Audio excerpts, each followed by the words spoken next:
kikubwa ni kuzingatia utu wa vijana hawa. Kwa msaada wa serikali na jamii, waliopona wanageuza vipaji vyao kuwa miradi ya maendeleo. Kilimo kinakuwa tiba, kazi inakuwa uponyaji, kujitegemea kunakuwa maisha mapya. Mimi naitwa Taliki Azizi Hamza Mkawa na ni mraibu ambaye ninayepata nafuu.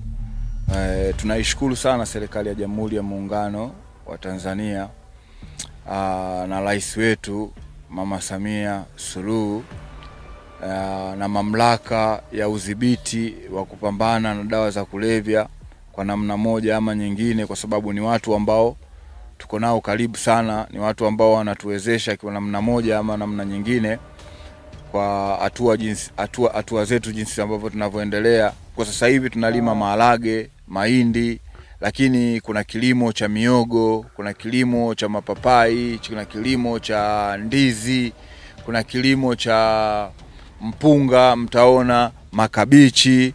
Kwa hiyo tukipata kuwezeshwa tunaweza tukafanya vilimo vingi tu, huku hadi kitunguu kinaweza kikatoka, maparachichi, mazao mingi tu huku kilima yanakaa, kwa sababu maji ni hapo ambayo maji ya kumwagilia. Lakini mzingatiaji mkubwa wa utu wako ni wewe mwenyewe kwanza.